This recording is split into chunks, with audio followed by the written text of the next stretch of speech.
back, we'll notify everybody that votes have been called. We're going to try to get our last two folks in before that happens, or before we have to leave, so that everybody doesn't have to wait for us to come back.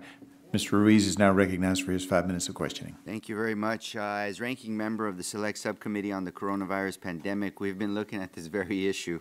So like the issue of how do we balance safety with the necessity of robust scientific research so that we can prevent and respond to public health emergencies like the COVID pandemic. Hopefully we can all agree that lab safety is essential and that there are ways to accomplish a safe lab environment without stifling breakthroughs in innovation and scientific discovery. I appreciate the testimony of our witnesses for highlighting some ways that we might accomplish those complementary goals. So, Dr. Casagrande, one suggestion that you proposed in your testimony is to make sure that privately funded labs doing work with certain pathogens are subject to similar oversight requirements as publicly funded ones. Can you explain the importance of uniformity and transparency in lab safety guidance irrespective of funding sources? Yes, as was mentioned by the other panelists, the risks are independent of the funding source. It relates to the experiments that are being done and the pathogens studied. Also, it helps level the playing field. The unification of standards helps make sure that the labs that are doing the most to be safe, and there's many safe labs within the U.S., don't have a competitive disadvantage to the labs that are skating by. And so standards and uniform standards that apply universally help level the playing field and ensure that the safest labs aren't disadvantaged. Thank you. Dr. Pekash, as someone working directly in a lab setting, do you agree that there should be one set of biosafety rules that everyone follows? Absolutely. I think that funding sources should not play a role in terms of setting biosafety guidelines. I do feel that biosafety guidelines need to be very clear and precise because there is an area where research with viruses such as influenza, something that's a common concern, might be conflagrated with research on viruses like Ebola virus. And it's important to note that there are very distinct differences between what we want to do in terms of our biosafety and how we want to monitor for those types of experiments. You know, in addition to that, I'm concerned that some of the bans and moratoria on research using infectious pathogens that have been proposed by some of my Republican colleagues do not adequately strike the balance that we need between mitigating risk while making sure we stay well positioned in safe labs to achieve scientific breakthroughs. So, Dr. Pekash, do outright bans on research using infectious pathogens strike the right balance between the risks and rewards of infectious disease research? Absolutely not. I mean, not only do they slow progress of research, but they have ripple effects.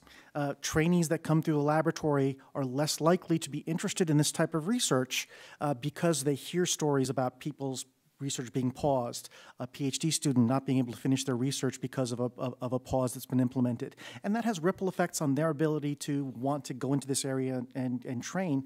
And I think we know from the COVID-19 pandemic, we need to strengthen our public health infectious diseases workforce. We can't have people leaving them or being hesitant to go into that. We've seen the benefits that has. Can you share some examples of proposals for lab safety improvements that from your perspective, adequately weigh the risks of certain research against public benefits and describe why they strike that balance correctly? I think it's important to note that once a pathogen and a technique has been allocated a certain level of biosafety, that provides a large level of security for an individual. Experiments that are then done in those areas already carry with it a high level of security and a high level of safety. I think we have to realize that oftentimes the bar is set very high at the beginning, and when we see things later on that are happening, sometimes this gain-of-function research is considered that. Oftentimes they still fall underneath the safety considerations that are good to protect the individuals that are working there. Let me ask you another question that I'm grappling with as ranking member of the other committee is that, how do we build the relationships or the influence, the incentives or accountability structures to ensure that there's lab safety in other countries and some countries that may not be such allies with us? One. And two is those countries may very well continue with these other type of research despite what the U.S. does, which may put us at a vulnerable position in the future if we ever need to investigate a virus that another country has investigated further. So how do we build the international structures to make sure that labs are safe all around the world?